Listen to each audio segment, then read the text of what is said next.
Renungan Pagi Agama yang Bersinar oleh Ellen G. White, 31 Maret 2023. Mari kita berdoa.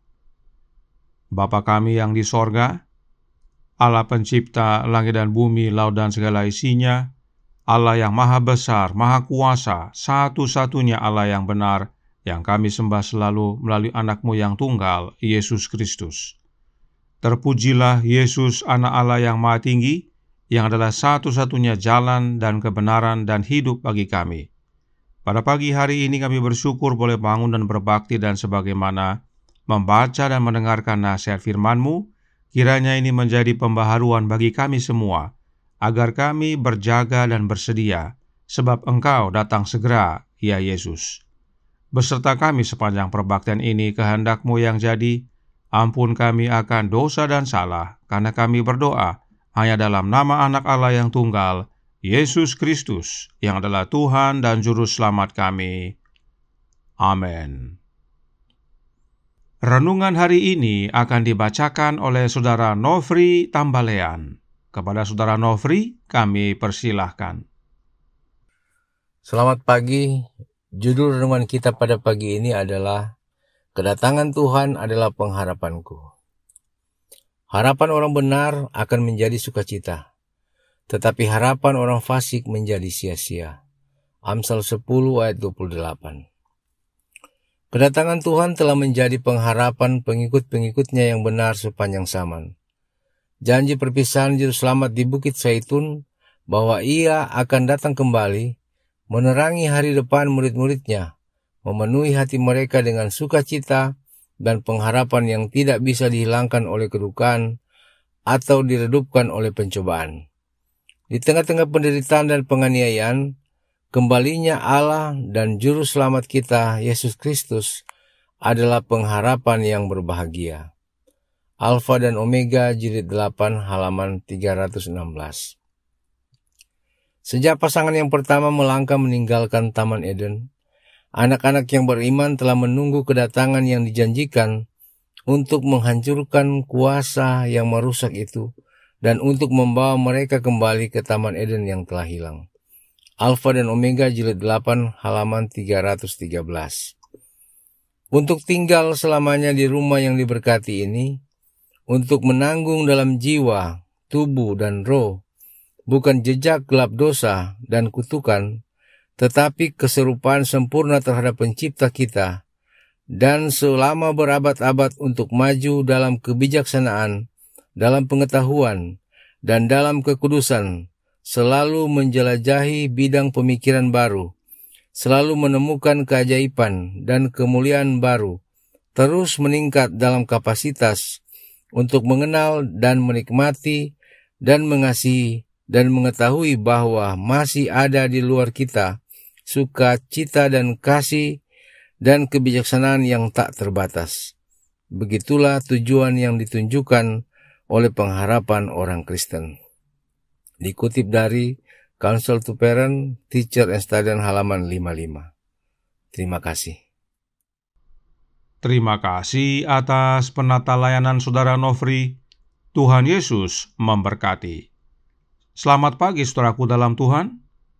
Salah satu kebenaran yang paling menggembirakan dan paling mulia yang dinyatakan di dalam Alkitab ialah kedatangan Kristus yang kedua kali untuk menyempurnakan pekerjaan besar penyelamatan.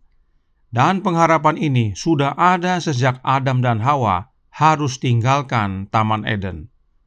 Dan salah satu yang rindu agar Yesus datang segera adalah Yohanes yang kekasih.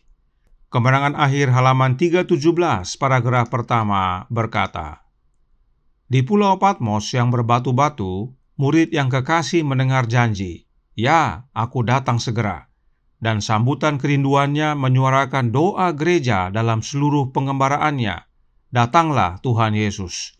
Wahyu 22 ayat 20. Dan pengharapan akan kedatangan Kristus yang kedua kali ini membuat para syuhada di zaman kegelapan tidak takut mati. Kemenangan akhir halaman 317 paragraf 2 melanjutkan, dari penjara bawah tanah, dari tiang gantungan pembakaran, dari panggung-panggung hukuman mati, di mana orang-orang saleh dan para syuhada bersaksi demi kebenaran.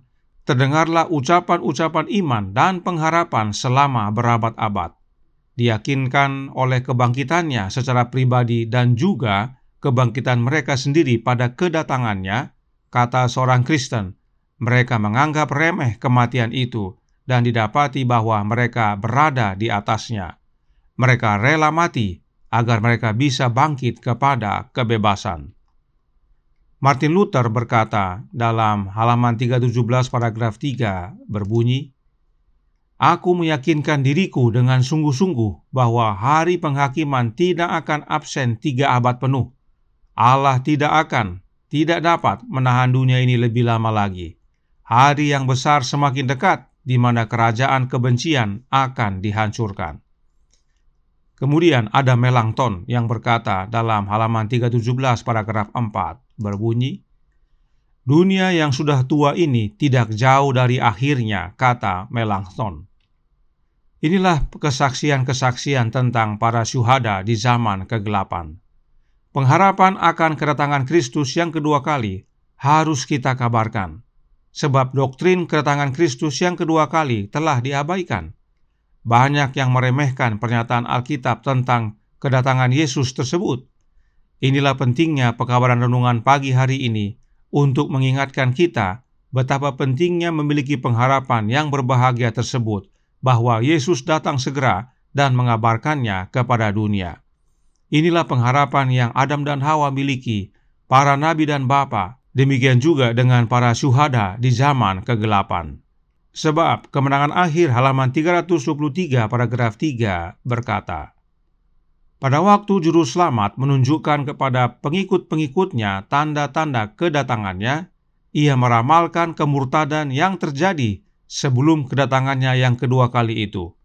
Akan terjadi seperti pada waktu zaman Nuh, kegiatan dan bisnis duniawi dan mencari kepelesiran, membeli, menjual, menanam, membangun, kawin-mawin, dengan melupakan Tuhan Allah dan kehidupan di masa yang akan datang."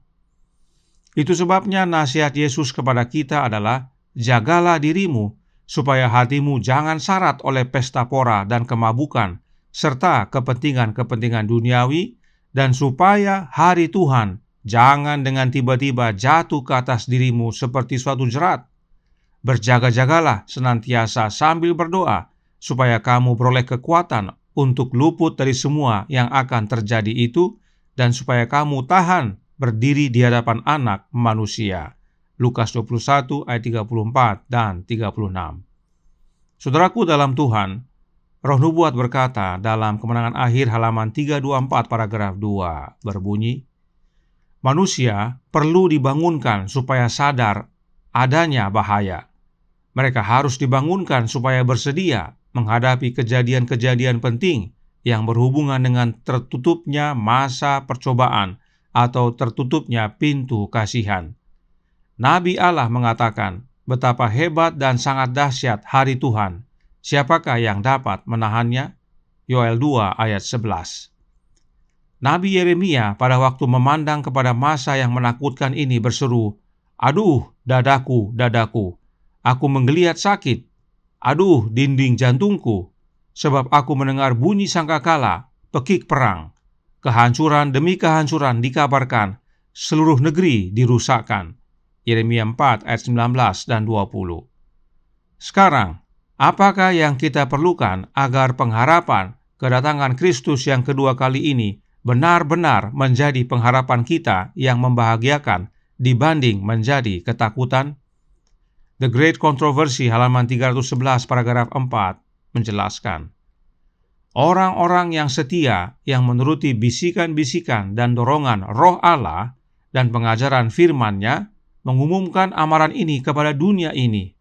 Mereka adalah yang telah memberikan perhatian kepada firman yang telah disampaikan oleh para nabi, pelita yang bercahaya di tempat yang gelap sampai fajar menyingsing dan bintang timur terbit. 2 Petrus 1 ayat 19.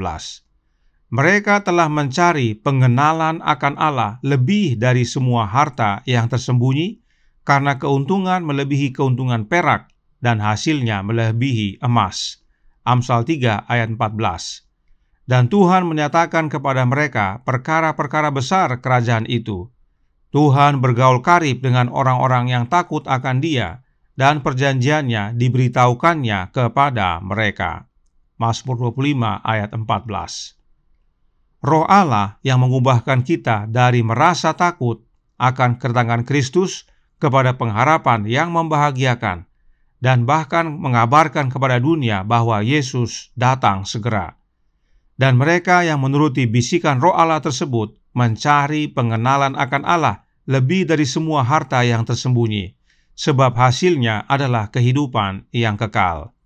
Dan satu-satunya cara mengenal akan Allah adalah melalui Anak-Nya. Melihat anak, melihat Bapa. Mengenal anak, mengenal Bapa. Mengenal Bapa dan anak adalah hidup yang kekal.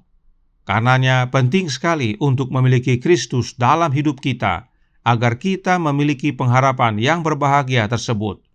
Itu sebabnya Paulus berkata dalam Kolose 1 ayat 27, dan kita baca versi King James yang berkata, "To whom God would make known what is the riches of the glory of this mystery among the Gentiles, which is Christ in you, the hope of glory." Yang artinya, kepada siapa Allah mau memberitahukan kekayaan kemuliaan misteri ini di antara bangsa-bangsa lain, yaitu Kristus di dalam kamu, pengharapan kemuliaan. Hanya bila Kristus tinggal di dalam kita, maka kabar kedatangannya menjadi pengharapan yang membahagiakan. Hanya bila Kristus tinggal dalam kita, maka kita diubahkan menjadi serupa dengan Dia dan siap menyambut kedatangannya. Dan Kristus tinggal dalam kita oleh kehadiran Roh-Nya. Kiranya kebenaran ini menjadi pembaharuan bagi kita semua, sebab Yesus datang segera. Berjaga dan bersedialah. Tuhan memberkati, saya bawa dalam nama Yesus. Amin. Mari kita berdoa. Bapa kami yang di sorga, Allah pencipta langit dan bumi, laut dan segala isinya, Allah yang maha besar, maha kuasa, sumber segalanya, yang kami sembah selalu melalui Anak-Mu yang tunggal, Yesus Kristus.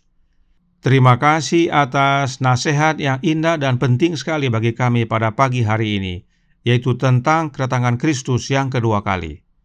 Bahwa sejak Adam dan Hawa, itu sudah merupakan pengharapan bagi umat-umat Tuhan yang setia. Demikian juga dengan para nabi dan para syuhada di zaman kegelapan. Demikian juga bagi kami saat ini. Tetapi penting bagi kami untuk memiliki kehadiran Roh Allah dalam hidup ini, yang hadir melalui kehadiran Roh Anak-Nya, agar hanya melalui kehadiran Kristus dalam hidup ini, pengharapan kedatangannya menjadi pengharapan yang membawa kebahagiaan. Karenanya, tolong kami ya Bapa, curahkan Roh Anak-Mu dalam hati ini, tinggallah dalam kami ya Yesus, dan ubahkan hidup kami, agar kami berjaga dan bersedia, dan mengabarkan kepada dunia bahwa Engkau datang segera, sehingga bukan hanya kami, tapi semakin banyak orang yang datang dan bertobat, menjadi serupa dengan Engkau, sehingga pada waktu Engkau datang kedua kali, kami semua layak untuk menerima keselamatan. Beserta kami sepanjang hari ini kehendak-Mu yang jadi, ampun kami akan dosa dan salah, karena kami berdoa hanya dalam nama Anak Allah yang tunggal, Yesus Kristus, yang adalah Tuhan dan Juru Selamat kami. Amin.